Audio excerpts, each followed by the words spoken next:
Thank you so much, worship team. The guys that make it vafundi sivedi walipakati pedu or prophet evangelist waliwagitre nyasha shukuru mstara Jesu. Amen. The guys that them wali ndoka visionary.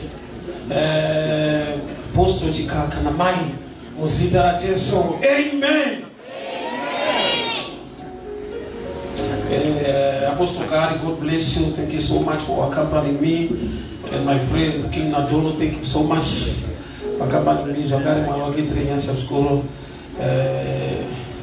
used to watch him play, today he's watching me preaching.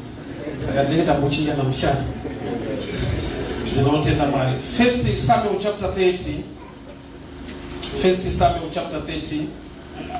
First Samuel chapter 30 from verse 1, and I'll read. And it came to pass when David and his men came to Ziklag on the 30th day, that the Amalekites had invaded south and Ziklag and smitten Ziklag and burnt it with fire. Then I'll skip to verse 13. And David said unto him, to whom do you belong? And henceforth art thou? And he said, I'm a young Egyptian, servant to the Amalekites. My master left me here because 3 days ago I felt sick. So it's going to be day, and I day 3, and I was number 3. Jeff after Ziklag ya peace kwa adzoka mwari wakataura kuti aivatevera unokunda mwari vakatitevera unokunda. So any assurance ye victory from the audible voice of God. But along the path achienda une murume waakasangana naye akamulida kuti agone kurecover. So there's the leadership of the voice of God and also the leadership of men on the ground. Mwari vachipindura vachinoti minduro yasha inononoka, which I chose to differ. Minduro yasha inononoka asi kuti vanhu vanononoka kuziva kuti Mwari vanopindura sei. God is never late. Vanopindura. And dzimwe nguva kunyarara kupindura. Which guys you understand this? Ukafika msichana akakunyararira, pamungaanza naye. Akazotaura ndopanozobata shwati anga anyarara because kunyarara anga zvinhu. So silence sometimes he answers to those who are mature. Vasiri mature no tani ukadaika ndikutana akazodaira mozonoti anga anyarara. So even in silence how Mwari vanopindura. So vazhinji tine zvatakanamatira Mwari vabva vapindura. And tichiri kuzvinamatira kuti vapindure. Nekuda kwekuti pavakatipindura vakaunza answer in 2 dimensions. The audible voice of God, which is the word of God. Assurance yakaitwa paCalvary uye nefavor yaMwari yaunotenda kuti muupenyu hwako. Wasachinorwadza nechichi kuti basa rakaitwa naJesu paCalvary haridi kudzokororwa futi. It's a done deal, Calvary. So munhu watemba neropa raJesu wagamuchira Jesu ari munyasha dzaMwari ane assurance yekuti you are a victor, not a victim. But with the victory yacho ichibatika now ndopazoda kuparidzwa. Because ine handisi kuparidza kuti adzokere futi pamuchinjikwa akatoenda kudara. So why am I preaching to people kana Jesu akafira vanhu vatemba neropa raJesu vakapiwa assurance ye victory? There is something missing mumunhu kwete muna Mwari. There is knowledge missing in men and not in God. God is so faithful. Chakaitwa paCalvary idone deal. Ukatengwa neropa rake ukamugamuchira wakufamba muvictory. Uchaona kuti Satani haabvise Kenani. But kune vanhu vasingapinde iyo iriko. Kureva kuti pane zvinoitika along the path. Zvinoita kuti vasasvike muchinhu chavakanzi naMwari ndechavo. Saka hakuna munhu asina chinhu chake muna Mwari. But unogona kushaya chinhu iwe une zvinhu nekuda kwekuti along the path pane hondo dziripo.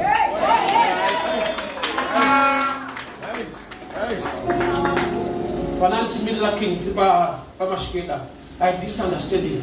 Nekuti kana munhu ari gifted ane talent yekutamba bhora anoenda training. Once I training kuwana talent, you are already talented. What's the reason you end up session? You will choose not to go na bhora racho. Nobody discover kuti even talent one nayo, your flesh, nyama yako, your muscles and everything, zinofanirwa kusubmit to a certain kind of training. You need the gift in manifest fully. So I've discovered kune vanhu vane zvipo but vasina chavakaachieve life. Nokuti vakaramba the discipline involved for the gift to fully manifest. Kune discipline ilitori involved kuti paite manifestation iri full pa gift ya winayo. So mwari watu namata na matwani wangu mumwe chete. But aite zvakafanana. Iya tinamatwa ali mumwe chete. Yaitara kuspeech ndikati mwari ufunge anotida zvakafanana. So the moment see upenyu hwakasiyana. Ndikati nikuda kukuti atimude zvakafanana. Iye kana achitida equal. Haasi mutsauro wevanhu anototida zvakafanana. But life yatorarama iresult yemadiro atinomuita in return. Simbana mwari anenge magetsi apise kana kutonhora, but gadget yaunoconnecting the end. Kana iri fridge panotoita ma-ice. But kana iri hita unotodikitira. Kureva kuti tinoproduce ma-result is the gadget at the end.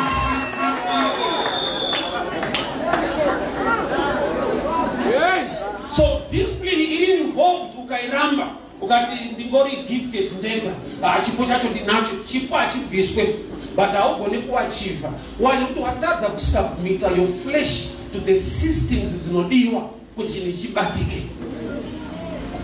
Ndisanaiko munhu anotsanyirei kana Jesu atokufira wakatodzori mukundi.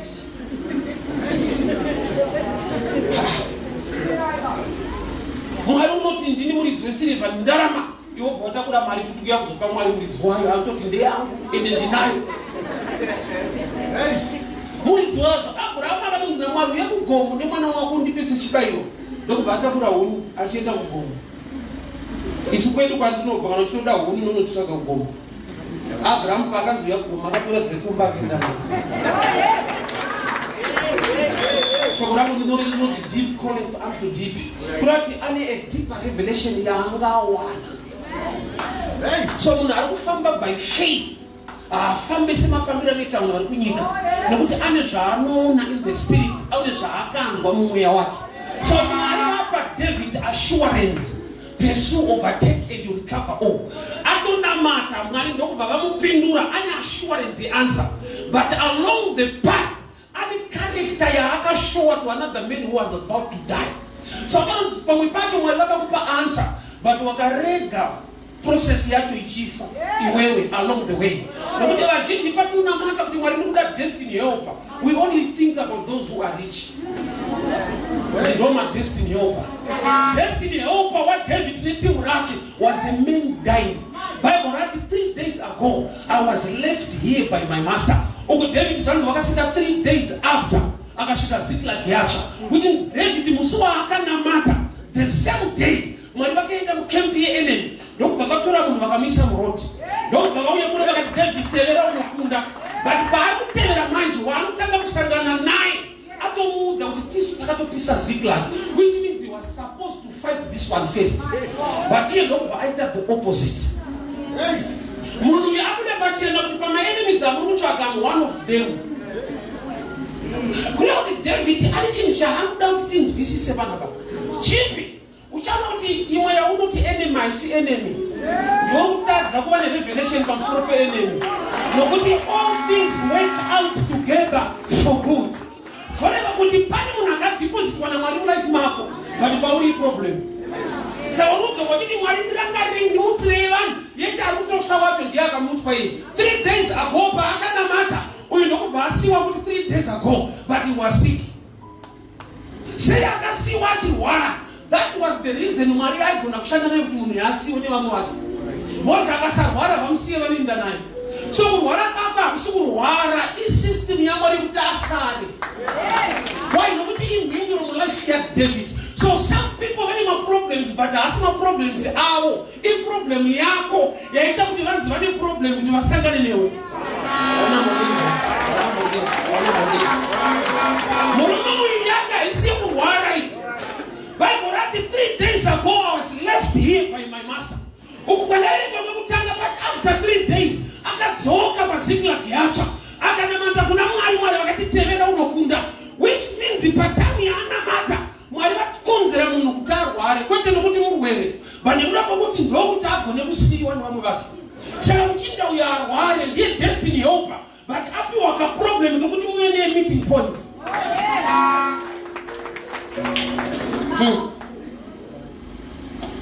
opportunity zvainoita inombodai. Jesu ari pacross anoti kune imwe mbavha zvirokwazvo ndichange ndinewo paradhiso kune imwe mbavha kwete kudzese kune imwe. Why? Because imwe yacho ine maonero akasiyana neimwe yacho. Inoti kudii Ishe kana makuya mumambo wenyu mundirangarire. Munhu waari kuti Ishe vari pasame level of pain. Sentence nepunishment is the same. Vese vari pacrucifixion. Wese Jesus atoneminzwa mumusoro atibayiwa parutivi. Kuda kuti haugone kukumbira kumunhu ane maproblems darikawo. But kana wane revelation unogona kuziva kuti munhu haana problem ndini. But aunzwa mulevel yangu kuti ndibatsirike. Destiny yomo wakanamatira wakatomusiya achifa. David auna murume zvanzi vakamupa chingwa, vakamupa mvura, vakamupa zvekudya kusvika ava nesimba.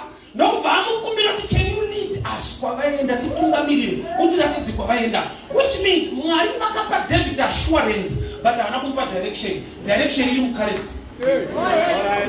So zvino zvaukanamata kuti Mwari itai vakaita but ukareti yakazvimisa.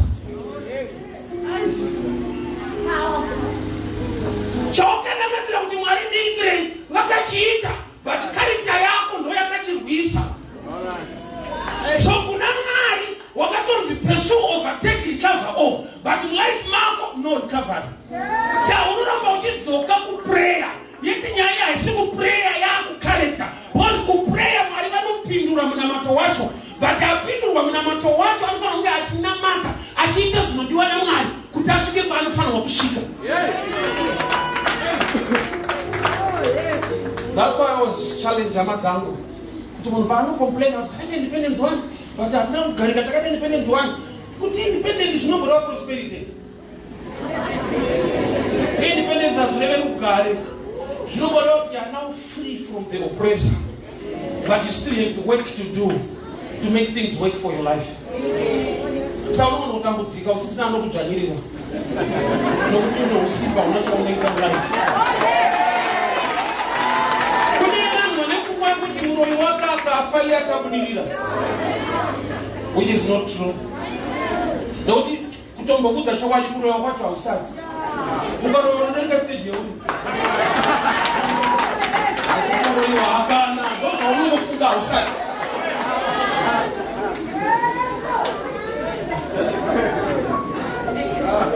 So Mwari vane mhinduro pano. Tevera unotokunda zvinoita. Pese paunonamata Mwari vanonzwa minamato ende vakatokupindura but nhasi kuchinjeni hasi kubatika. Saunoramba uchidzokera kuprayer yeti pakudzoka kuprayer ndakuda kuzokukonekta kuti usati wadzoka kuprayer kaunhu kako kanenge kane nyaya.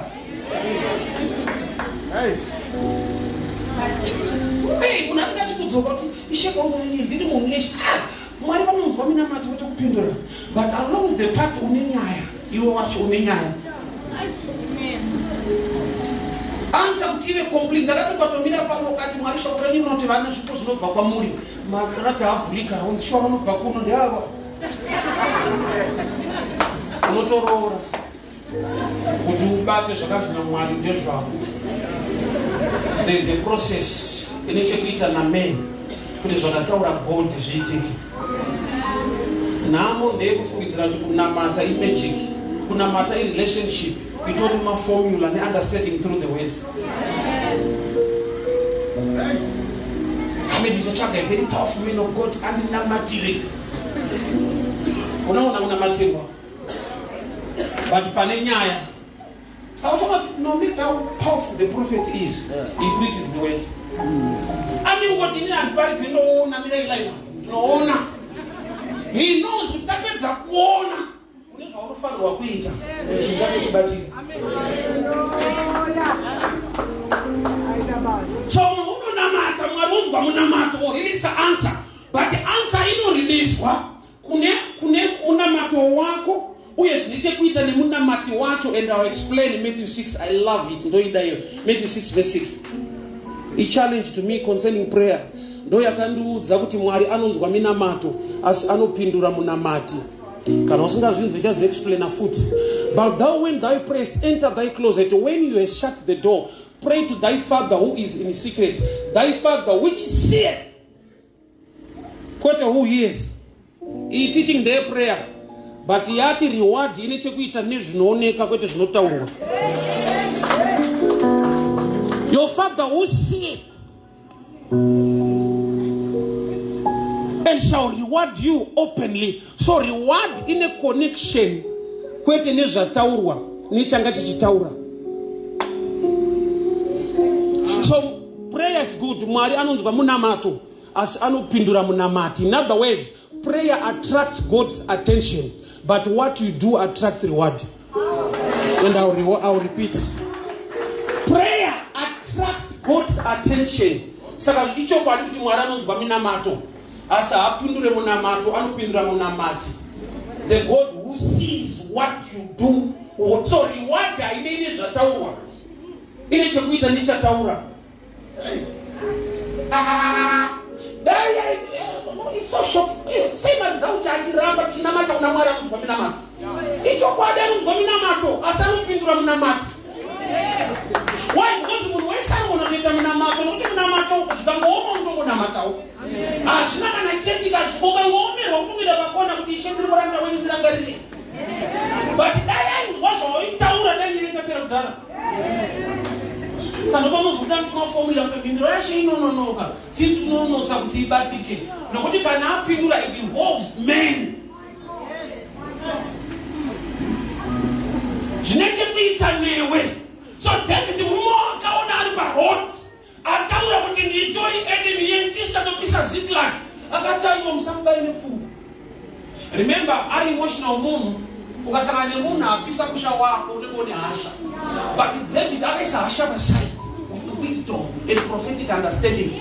No bands, but 3 days ago, I was left here. David opened our spirit, the one of prayer 3 days ago. Three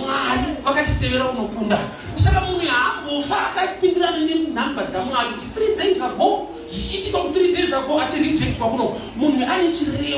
prayer life. Saka ndobva atanga kumufita, but he's an enemy. Ndobva ndakadiscover zvataza kuchinja upenyu hwedu zvinhu zvatakatreata seenemy. Nokuti zvaunoda ndozvaunoita, saka life yakadai. Zvausingade ndozvinoparidzwa ine ucharamba usingazvide, because pauri zvinenge enemy. Enemy inonzi giving, no enemy yepoverty. Ende munhu wese ari poor giving, no enemy yako. Ende hamufaka windana nayo, hamufaka ifita. Murumo enemy, but ane chirevo mulife ya David kana David afita enemy. Saka tine zvinhu zvatisingade. Saka life yedu yakadai. Takuda kudzidziswa kuda zvatisingade. Tine zvatoda. Rikatoparidzwa nezvozwa kuti apa varova ndiro vanozozwa kuti apa aiwa vazonyanya because the economy yedu the standard life ndakarore shoko. Osa papana kuosa tauri kuti enemies. Don't you know the path? Then what you try? Destiny, oh, can the material. I can stop what the Amnamari, Melafiaco. And you know, see, the Upamo Chingo recover Mumbiza. That's like a patchingo of Fura. I can't never recover Funy Murizaki. We are putting my Yaka task easy. Kutawan is no kosha Sakura. Mwari asimtasisa kuti uite zvikuru, ada kuti uende kutenda kukuru, pane zvaunofana kunge uchiita, usangane nezvaakavimbisa. Akafidha enemy. Uchaona kuti yaunoti enemy haisi enemy. The devil ndiyauyisa mzee dzako. Akakuti aiwa zvimwe zvese zvingaparidzwa but ini asiyana nayo.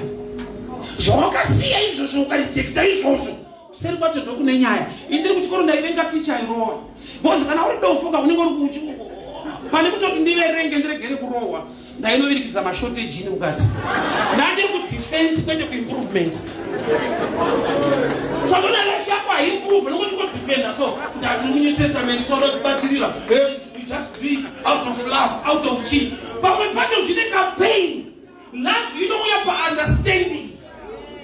Ane vakadzipa unoti zvara kunorwadza unofanira kuona chinyepa. Ishuwa but avasii. Vanoziva marizauti kudarika kamovement campaign. Marizauti kuva nadunia akanaka kudarika kurwadziwa kwacho. Anonovisera. Zvinokurwadza kana sikana. next year pusha. Oh, even. But the result after pain, where God the love, you know what?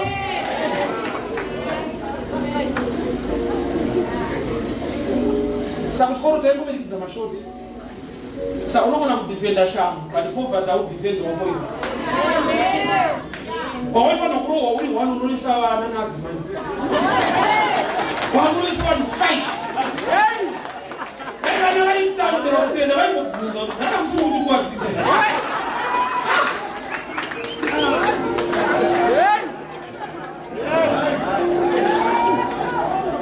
Life I didn't have a passion to eat a shanga. Means why you can defend your way to open the coop. Murumba, what the by enemy? After one of them. Which means David, I found demonstrate anger. Which one want to show David at some. But the one and pits the shoe. But by revelation, remember this man once there was an Egyptian. Akasiwa Mumunda. He was left in the field. Akasiwa Mumunda. And he was dying of anger. Mumunda. Balance this up because it's not only Maga, it's one is careful that I pay. But no more I to find that was left in a field. Okay. But he was dying of hunger. Shigapauya Mungu was on feeder. I have seen one Munda one in Zara. But in Maria, I already given in Zara to feed one of my enemies.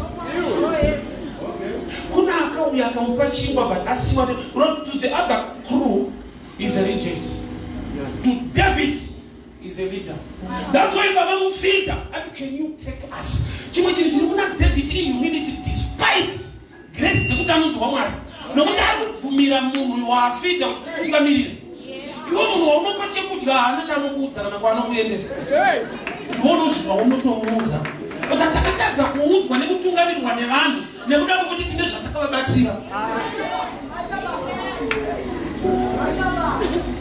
I love Samson. Samson up to come as he saw Arin Tembe, Chimarinos Dagon, who are first year. What kind of Matakatumari to be was Siparano Shakari? He never prayed for eyes. Eyes were taken away. And it's one prayer in Oshada, but he prayed for power instead of eyes. How can you make results through a blind man? You need to see, to fight better. But Samson, I ignore sight, not Batimar, because he's Siba. Blind, he said to another boy, I am close to him. Can you lead me to the 2 pillars of this church? About one matter and in power. About one asking matter is not power. But I was happy about it.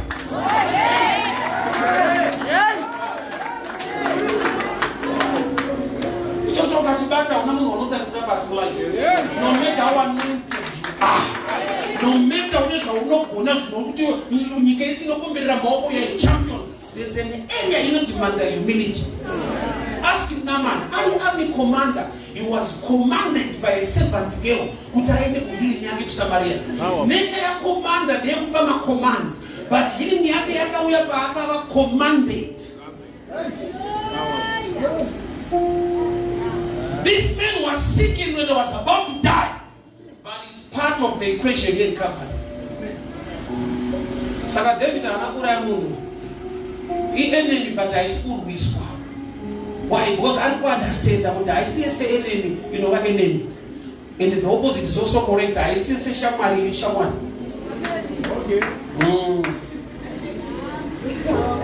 It's not going to choose what beware of enemies. That's what we discover. Satan watch your man. Ashla Palevi with Ashawan. You have to beware of friends. I wish I don't see what happened. Don't you want them back? I see pants in that. And it would be one day. I would really pants are cheated. The text of what can get up. No kind of that much. I see pants. There was a man along the path. I see when it's Muhammad is rejected, but it was part of the equation. So it never was rejected by men, but it was selected by God. Pray for spiritual eyes to be opened. It never was rejected by men, but they were selected by God to help you. Who said that we unokuwa utusport kwa kuti munhu akavengwana ningozi asi right muvengewo unopedzisira wakuvenga vanhu vakaiswa mupakti yelife yako.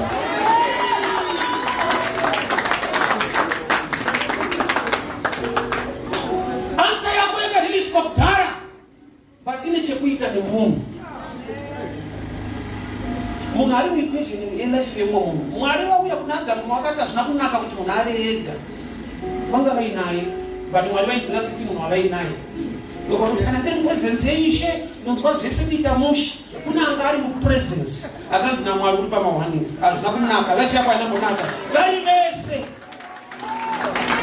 panga pashota munhu kwete munhu. Munhu anosvika palevel yekuti Mwari anozwira tsitsi munhu kana asina munhu kwete munhu kana asina mweya mutsvene.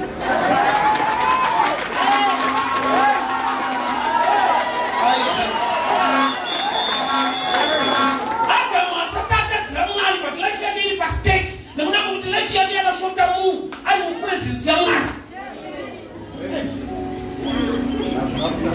Church, hear me very well. Mindro dzatakamira kuti mindro yashe inononoka dai Mwari vanipindura, the answer was already released. But on the ground kuti ive complete, your character matters most.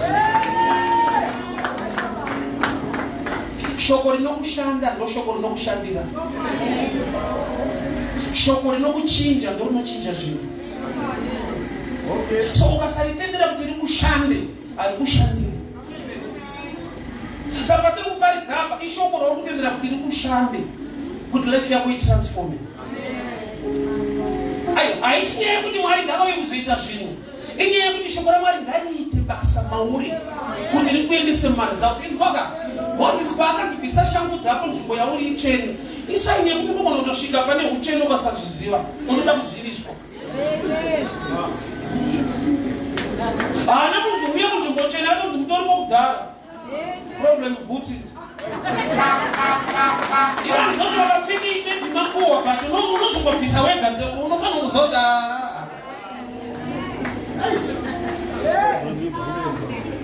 Habva achitochema nenyota anga ari patsime. Bhaibheri rinoti Mwari vakamuvhura meso kuti vakavhura tsime. Vakamuvhura meso akaona tsime. Kurati aichema nenyota ari patsime. Saka pacho patinotochema hatisi kuchema kuti Mwari vaite zvinhu. Tiri kutochema kuna Mwari akatoitira zvinhu kare but hationi. People hear me very well. Vanhu vachibva Egypt vachienda Canaan vakasvika panzvimbo inonzi Mara. Led by the Spirit of God, led by a true prophet of God, vakasvika pane mvura inovava. Vakazhopa Mwari pane pazvinotovava. Vakava kuti kune nyaya ingaexplain. Chaita kuti mvura itenderwe kuvava rudo. Ucharudo rudo rwacho kana yakutapira. Why? Because kana ichivava kuna mamwe marudzi anosvika achinwa wese akaitesta akaisiya. Pavanosiya vanotosiya kaipi ichauya ine rwendo naJehovha. Why? Because mudesert place munoisa mvura. Saka Mwari kuti vachengete mvura yavo ngaingovava vanhu vaisiye. Iwe dai munoamba wakangotanga ine mari yasina kumuwana wakamuwanira mukuvava saka makutapiriwa.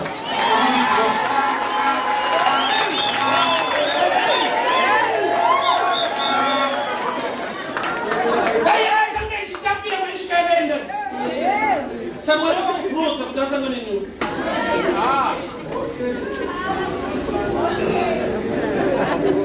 Hairambe ichivava but Mwari ada kupa vanhu picture yekuti pamwe pacho kumwe kuvava kunoda kuti ungoziva kuti ndinokuda.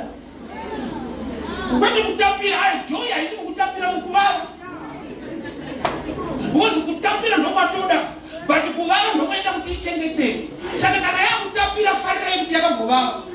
Just the maturity to celebrate our problems. Daniel, why? Because hakuna munhu akamira naye support. Saka ma witness ake dzakatova shumba. Ndo dzakaudza mambo kuti ayo mukakanda vari wrong chakuratidza. Uyo akana na problem mira yakude kuratidza cheche problem.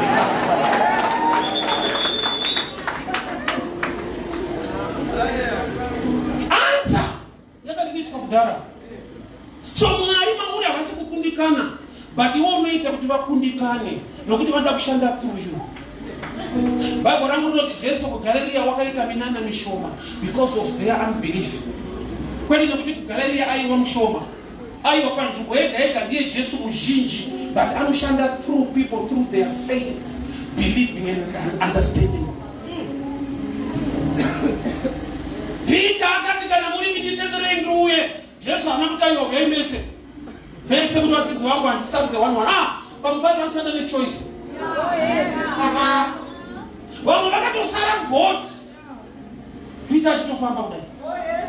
Jesu anamuti aiwa Peter ari ngatingoshedza mesa kuti ngoita zvezvedu kawani. So ndinopamba kuti Mwari aite kawani musame church. Mumwe anopa testimony mwachikweshera ari mukoma.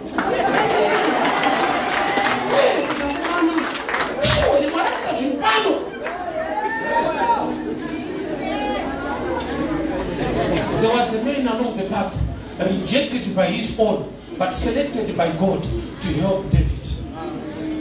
So sometimes your help, it could be your help. No one problem. Rubatsiro wako, uchazokubatsira, ruda ngobatsirwa newe.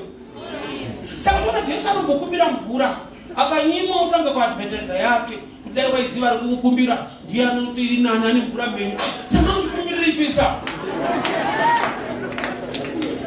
Ane mvura menyu, batangu modai manga mangu. Bano monyima ndoka nota aiwa, usukuziva kukumbira. Brati kutozvideredza kuti ndikukumbira kuti tishike pa common ground. Church ndinzwe. Mwari vakatokupindura kudhara. But the complete answer, alright? Usizeni yekuri machibage muzhisha. Unoziva kuti kune mbeu inonzi early maturity mwezi inopasika kuibaya. Inenge yakatonyorwa pabhepa racho early maturity vanoipana kudii mbizi kudii tsoko. Early maturity ichokwadi prophetic message yakateswa through late. Kuti inokasika. Havasi kugesa ndo zvaito kune matest akaitwa kare. So it's a prophetic message. Yaiswa paseed riri mushelf yakati early maturity. But mbeu iyo yakasabva mushelf ichienda muvhu. Early wacho anochona.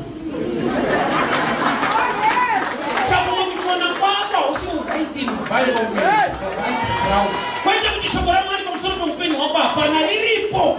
But you must create an atmosphere yekuti kaeni kacho kagone kusimuka. Chingwa kile chakadoni was lobels bread, fresh bread. Ikasatengwa.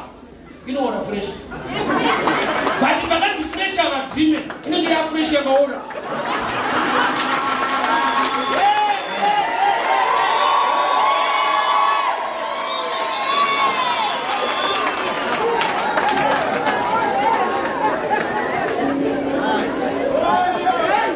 You went anywhere with a role to play. Mwari, the answers of God are yes and amen. God is so faithful. Vakatopindura paukana mata. But munhu wacho akapindurwa manje.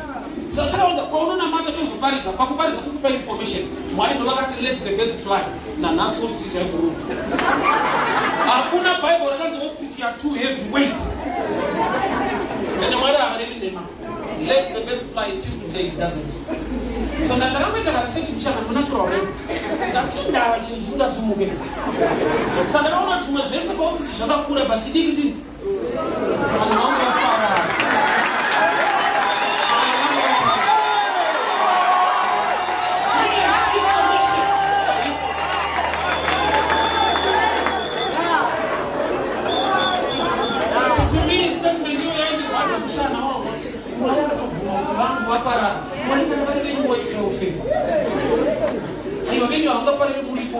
Ndishoka kunyora kuti vangu vari kukwara itawa kungonyara kuchazvokuita kune zvinoitwa naMwari nezvinofanirwa kuitwa nemunhu nokuti ana Mwari. Kune zvaanoita, kune zviri masystems nezviri kulevel yemiracle. Ku-creation, he created them. Ku-formation, Adamu asikwa, Mwari vakati hazvina kunaka kuti ave ega, but kuspirit vanga vari two. Kuti nevanhu vane zvinhu zvavo bali zviri kumweyo. Kune munhu akasiya mukadzi wake munyika yemweyo. Kune akasiya mota yake akupira mukombi izvezvi. Nokuti pane ropafadzo iri muspirit realm, but ungafuni kutorwa kuti ioperate mudimension iri physical. Pane zvofanira kuitwa nemunhu. And God caused Adam to fall into a deep sleep. Unati pane zvaunofanirwa kuitwa kuti zvinhu zvako zviite.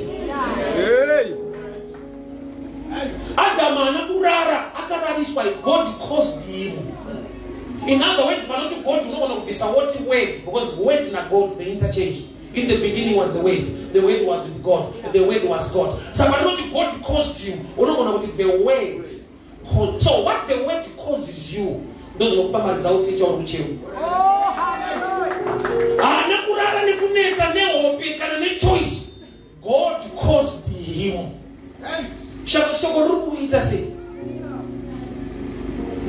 Zvarinokuita rinogadzira zvaunoda kuti zviitike. I'm a street preacher. Ndakatanga kuparidza 2007 parenge kuwadzana. Saka parenge pane macharacters ese. Saka takamborirowa tikati mbavha dzipinde denga. Komana mawindi zvakati vataurira kuti bira mumadhenu. Zvipfeva zvipinde denga vanhu vanokupa zvirwere vataurire. Pandakazoti vanomu havapinde. Wakaenda kwenda kuti vhara. Pane shoko rinokuitira. But arikuchinje. Rinokuchinja.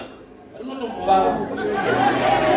Ukaona uchiri powerful. Ndere pane chitoro. Rako chaiyo. Unoshenzera kuti avangochirowa patinda vakaenda mamaeria.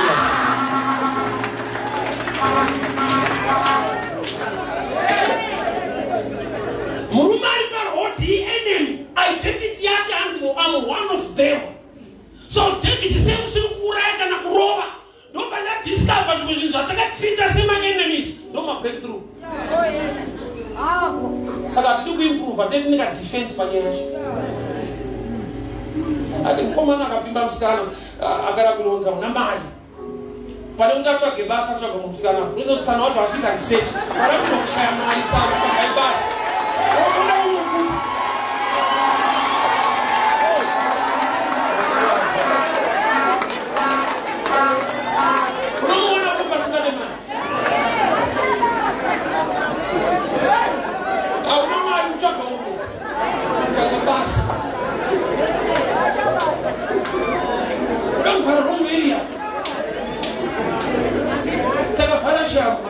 Knowledge, ndakatsita shamu se-enemy handakuiona sehama, ndakatsita kurohwa se-enemy. So ndakadiscover with the body of Christ breakthrough yedu yakavigwa pachinhu chatinotsita sekunge hachisiricho chatisvitsa patiri apa kuita zvatinoda takaignora zvimwe zvinhu tikazvivenga yeti ndo zvinogona kutotichinja. Enemy yasiwa parodi. Vhangeri rese Moses anonzi taura vanhu varema kwai vese ropa padoro. When I see the blood I'll pass over. Apa vakanaka kubuda muEgypt. But vhangeri ranga rakangomira munhu ane gwai 1 kana kuchangobva mukutenga. Aizona mufundisi vana kudano vane munhu akudidzorera kumashure. So wanienda totenga ita kutoparidza rekururaya ranezvino gwai. Mufundisa kuti urayai makwai.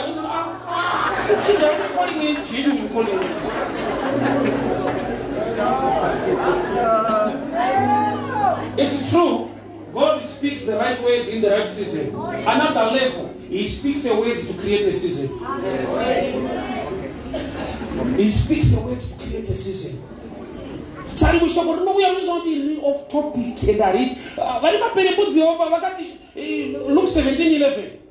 Tinzira yongoni. Havana mudzirwa ngoni vakatumwa. Mutai munozviratidza kuvaprofita. Hatisi ngoni yeassignment. Kuudzwa zvekuita kwete kuitirwa zvavari kuda. But vari munzira vakapora. Ndo vanhu vakapora vasina kuti receive your healing. Iyo pfungwa yako ndeyekuti healing iri muhealing. Saka roho asinaine healing unozoti dai kubata vere muri muhealing. But imwe healing yako pakatumika munhu. Mwana David makamupa kukunda against Goliath. Remember anapoenda kurwa na Goliath anga atumwa. Ende paakatumwa is already anointed by Samuel. But anga achiri kutumika na anointing yake. Yekuwa ndoka calling so nakotoko yako.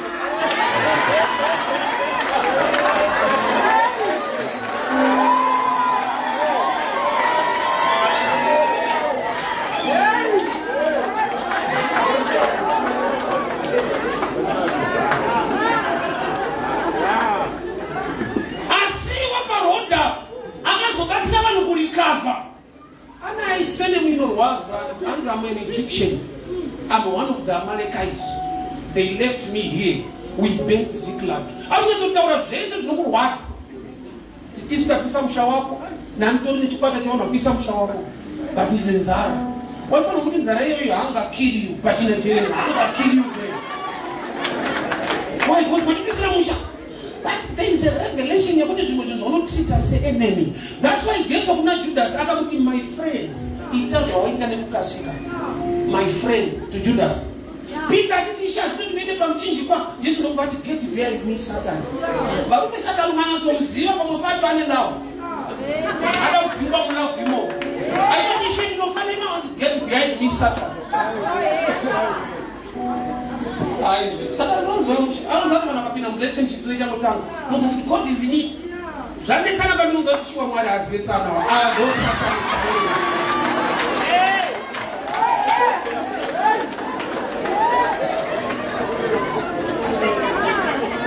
Mindro yako wanataka kupindura uno wako wakanoivana for it to be complete.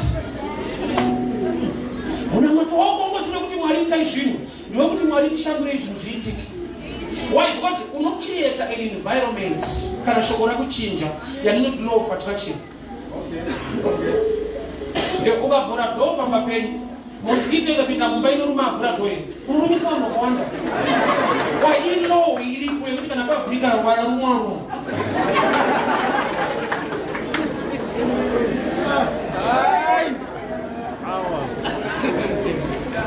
You must create an environment in attract what you are looking for.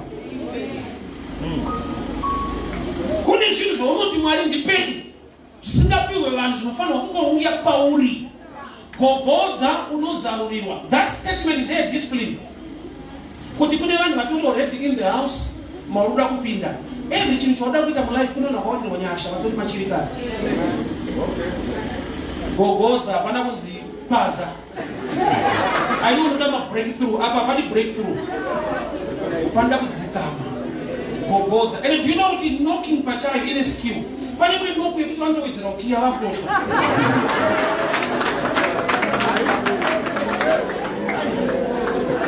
Kune munhu anotambudzika bata vanhu vanoda kubatsira kuti haabatsirike kwete kuti haatambura ivo haabatsirike iye achitambura ane rafu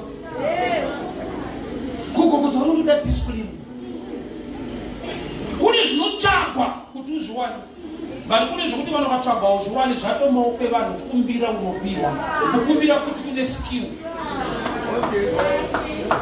Anozati nyika chaiyo inokumbira panosiyana ndinganokumbira nyika inokumbira but vanonyora tsamba chizi maproposal kukumbira kune mapepa.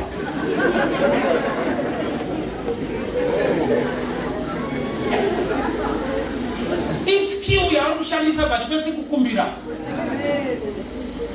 Wafanire munhu akuramba hembe yenhaka achitenga hembe kupera inhaka yauri kutora uku ndedzevamwe ka vanokushanda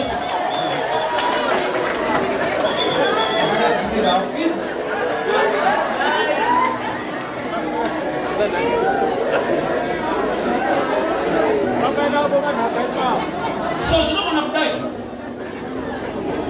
Judges 7 mwari vaitaura naGideon vanoti kana uchitya tora muranda wako pfuura uende kukembe Midiani unonzwa kuti vari kudii. Naye mwari mashaya here a man of God among the people of Israel. Ndomba ndikadiscover kuti God can also work with your enemies to change your life. Ende kuti mwari ataura chete papulpit kai ayo papulpit anogara achitaura mwari ataura kumba madhamu chaiwo unozaire kuti Abraham akodza nomukadzi wake Sara kuti uyo haga nemwana ngawabve pano. Bhaibheri rinoti Abraham hatina kumufadza nekuda kwekuti Ishumaeri ropa rake kusvika Mwari vakatozoudza Abraham kuti ndataura madhamu ndiro. Pane meseji inosvikira kuna madhamu zvokuti unoona tooma musoro bishop ndini. Abraham a true prophet akapiwa meseji namadhamu svika Mwari vakatozonati ndikasaburuka apa madhamu avakateererwa akadzimbire momo kana ndikusimbisa chinhu ichi ndikuchisimbisa.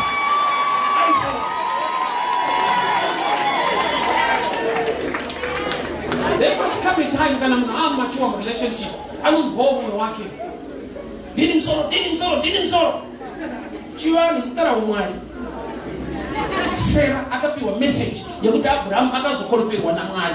Zvataura Sara ndizvo, uyu asi mudyi wenhaka. Why? Because kana unobaba ino unozonge ishanje kuti ruve ngwada kuti mwakaende. Saka akafungidzira kuti ishanje anozati revelation. Akatofungidzira kuti aishaisana dati mwabve pana Sara chinjwa yeke. Ndokumwari kuti aiwa hapana shanje apa idini. Ngawabve pana. Ya uyachangorora wakona. Mwari kutaura even through enemies. Enda kukembea mamidiano unonzwa kuti vari kuti kudii. Ndobvanzwa mwati ndarota chingwa chichipadza misasa. Mumwati kubva interpreter. Baba kuna prophet na interpreter. Kukembea maenemy. Zvanzi hakuna mumwe ndi Gideon. Zvanzi paakazvinzwa pauya pasi akaushipa Mwari. Akadzoka anyashwaridza kuti Mwari vatipa kukunda through the mouth of the enemy. Iyo pamberi pako haudi kutonzwa kuti enemy yati kudii. So Mwari pani pavakatorwa kutaura hauna kuvanzwa nokuti vakashandisa munhu wakagara wautaura wazvodza kuti handinzwe iyi. Wasakuzokona kuti ini chakaranakira tsike kuba kumunhu ndochawakaipira. Ufunge Mwari waunamata aitosiya denga achitoenda kumaraini kwevanhu. Bible rinoti the three angels padzakauya kutendera Abraham ari pamamwe, one of them was God himself. Mwari wakwanisike kubva pachaiwa ufambe. Unozati pakafa Moses akavigwa naMwari. Bible rinoti and God came down and buried Moses. Till today hakuna anoziva kuwara Moses. God came down. Imagine ngirozi kudenga tichibvunzana mudhara rekubvunza ndarunamu.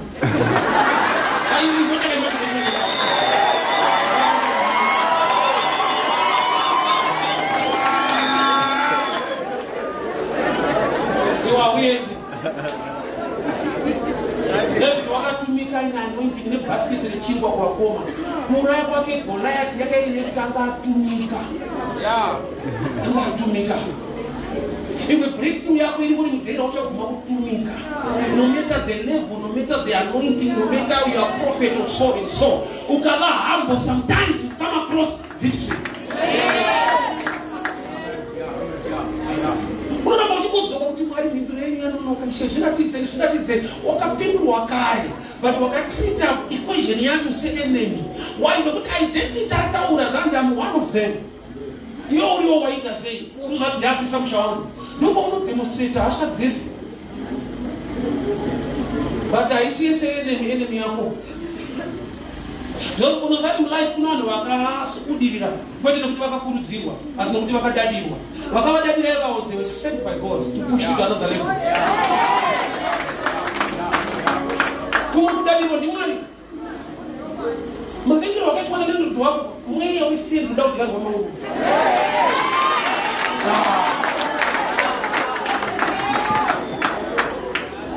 Unosvika wakuti azopangu paright kana pakaita zvapasango namo iri pano chanyanya akana pakebi ndogara pangu pari right kufunga mushe sei kura Exodus zvinobuda but vanhu vasati vabuda mune Exodus vakaombesewa kunati Mwari aida kuvapa mindset yekuziva kuti kunonzi kwenyu kuri nani vanhu kuda kuenjoy munyika yevaridzi. Exodus vakaombeserwa munhu kuti munhu afunge kuenda nokuti wakaipa kada kuvanza anokubata zvakanaka problem. Unokanganwa kuti uri roja unenge wasenior roja unofura mari dzevamwe chisa yako pamusoro ipapo ndovana kubohwa mani unoisire yako isande kuti unotoenda wofutika nezvekutamba akaenda misa yako. So sometimes pressure is necessary. So murume akwani kwaari parodi imhinduro yakasiwa 3 days ago. David paakanamata 3 days ago asvika paZiklag. So Mwari vakatopindura kudhara 3 days ago. But your character along the path and the revelation and knowing what to do ndochinokusvitsa kune zvinhu zvako. Wakaonzerwa vanhu vanotambudzika variwo vanhu vekuti ukabatsira nhasi ndovanoziva kwaunofanirwa kuenda nezvaunofanirwa kuita. Iwe wakangoudzwa kuti destiny yeupa munhu ane mari, destiny yeupa munhu ane zvinhu zvake anofanira kukuloketa. Mwari unogona kuunza vanhu vavo, thank God for that. But kune vamwe vanounza vekuti unozoona kuti munhu ibhedheni kwandiri. Kune vanhu vandozoona kuti samani chako akondibata kuti ndimubatsire ndiyazosumudza uya but mazuva acho zvasingaiti. I've got a friend andakambogara nayo kukwekwe inandi permanently employed pamine 1998 mine Tegarifi. So kuna vanhu vaishanda as contractors vakauya vanga vasina accommodation vaitorudya kumbizwa vachiuya kubasa. So ndakangowira nemunofesi wangu ainzi Aliso ikati ngatimbogara tese mafriends ako kaniti imba inde yako nemainhamba uya permanently employed saka tikatai marumu acho haana chinhu ba osapane paunongodada usina uchinhu futi iwe tine food house property hapana ogara nemumwe munhu vanototi imba ndeyako inzwemba ndoinzwa musina chinhu osasaka ndakada kuhubisa kushanya nepasina iripo ndaka accommodate that friend of mine one room hapana kuita 2 years basa rakabva rapera. So pandaka relocate ndakudzoka ndakuya kuHarare iye angadzoka kuna kushanda muno is the first guy akatipa hembe bhegi rehembe pandakatanga kuparidza ondaiparidza sina ndaikumbira hembe pandakatanga kuparidza paakanzwa ndiri kuparidza akauya nemunhu akaikazara hembe akati mwoyo wangu tinozivana hembedzi.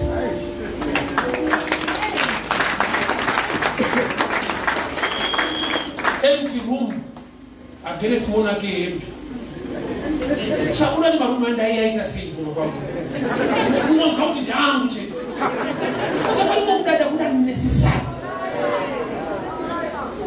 mwari atinokupa marume iwaya kuti vamwana one chekupfeka cha destiny hopa zvinoreva munhu ane mari zvinoreva munhu aiswa namwari mulife mako whether rich or poor because you never know about tomorrow.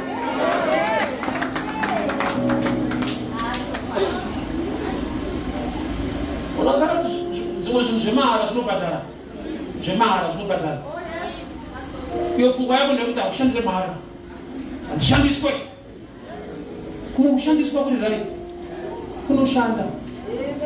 David akainterpreta Joseph akainterpreta hope dzevasungwa asati ainterpreta dzamambo dzinobhadhara but kuti usvike paunointerpreta dzinobhadhara unotanga wanoziviswa kuna mambo nemunhu wabara pandura asingabhadhari kuna zvisingabhadhari zvinobhadhara kana wane revelation.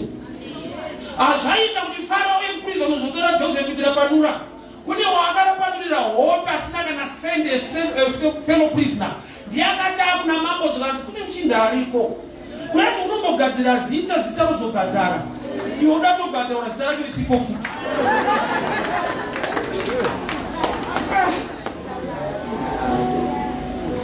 Mbona kuinterpreta hope dzevanhu vasina mari dzimwe nguva vane a voice kuna mambo rimwe gore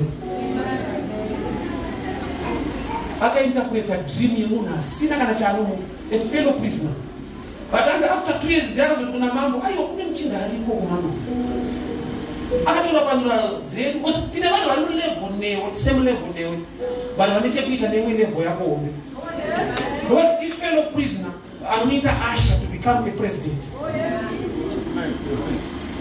Ruth aitera Naomi resema wito vanonzwa munhu achiti mwari wenyu mwari werudziwa ari kuda pane munhu akafirwa sairi ari kutambura sairi refugee akatiza nhamo kubhethlehema achiuya kumoab omuti mwari wenyu varume chinonzi kuona mwari achisipa level diki tine vanhu vana mwari vasina chinhu but vana mwari anoita zvinhu.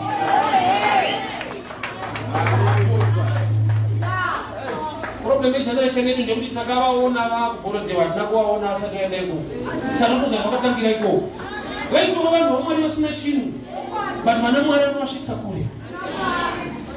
Mwari wenyu achava mwari wangu chii chaaona pane munhu.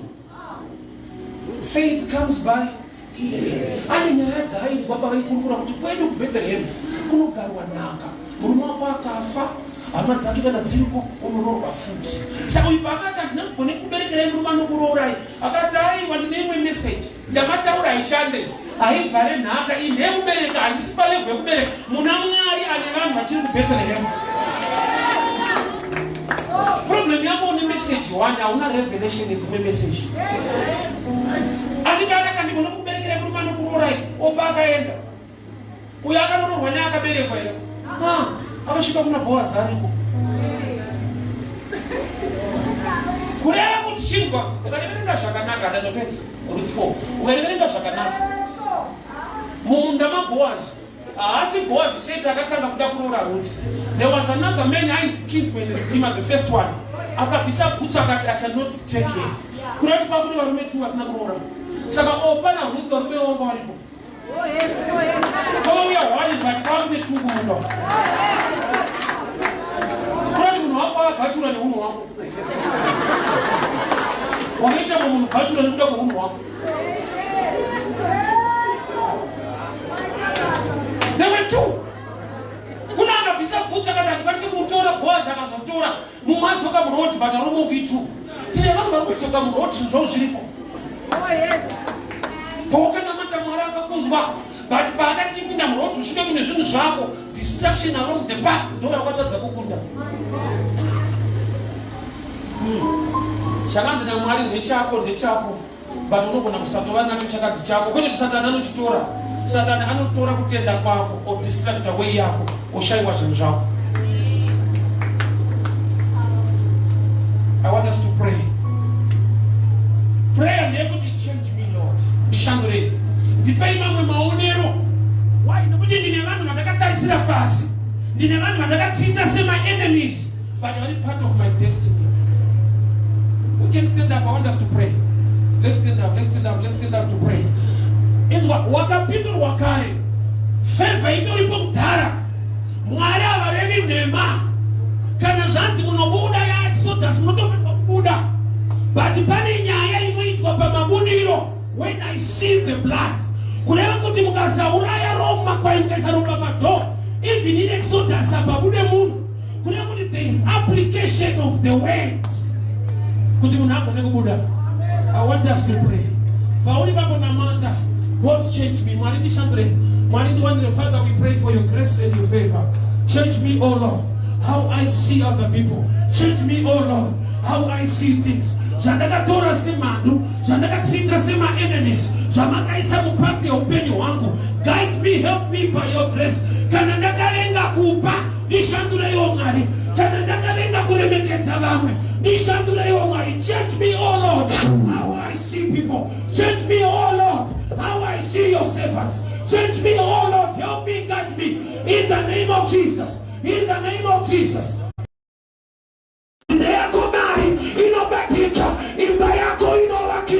Every plan of the enemy was to distract the destiny. I stand as a servant of the Most High God. I decree and I declare, pursue and you will surely recover all. Pursue, overtake and recover all. May you carry the grace to get there. For 3 days ago, God heard your prayer. 3 days ago, open your walk.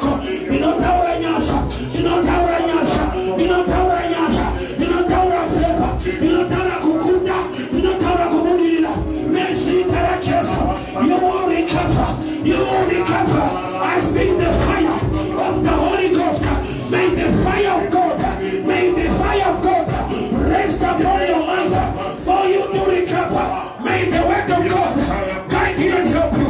Yakatabosha, Menta Baratiasa, Ibashate, Malika Tabarando, Yekete, Marabasukata, Ibabashalikataya, Menta Baraso, Ibashalikata. Just raise your hands. Father, I decree and I declare. She not be Jackie. She not be Jackie. Says Makaita wana wa Israeli. Wakatele wakawana zinu zao. Hakuna mwenye anurambaka bata mari yake. Hakuna mwenye anurambaka bata mchato wake. Hakuna mwenye anurambaka bata stendi yake. Hakuna mwenye anurambaka bata visa lake. Na declare nyasha. The tower of favor. May they recover. May they pursue. May they overtake. In the name of Jesus. In the name of Jesus. Every plan of the enemy. Father, I decree every demonic plan to scatter your business. I stand as a servant of the Most High God. Receive grace. Receive fire. Receive fire. Receive fire. Every demonic plan, I stand against it. May the faith of the Lord begin to flow. The tower motor, the tower nyasha, the tower favor. Receive the grace. Receive the grace. Receive the fire. Receive the recover, recover, recover, recover. Riba yako, mali yako, recover. Utano wako, mesitara Yesu. I declare and I declare, recovery in the name of Jesus. Recovery in the name of Jesus. Recovery in the name of Jesus. Recovery in the name of Jesus. I speak recovery. I speak recovery. Recovery, recover. By fire, by power. In the name of Jesus. By fire, by power. I declare and I declare. Terera mchapo wako. Visa lako. Basa lako. Nezita la Yesu. Terera shiru zako. Recover. By fire, by power. Recover. By fire, by power. What belongs to you? I speak grace. When I speak favor, whatever that belongs to you, come here. Fire, fire in the name of Jesus. Receive the grace to recover. Receive the grace to recover. Receive the grace to recover. Receive the grace to recover. Receive the grace to recover. Receive the grace to recover. In the name of Jesus, I decree and I declare. May the grace of the Lord be upon your life by fire, by power. In the name of Jesus, I release the fire and I release the grace. Receive the fire to recover. Receive the grace to recover by fire, by power. Every plan of the enemy be shattered now. Rakatabosa, Mentabaradias. Receive the grace. Receive the favor. In the name of Jesus.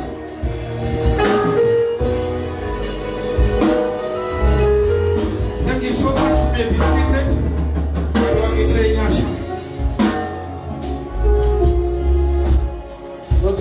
Thank you so much, Apostle.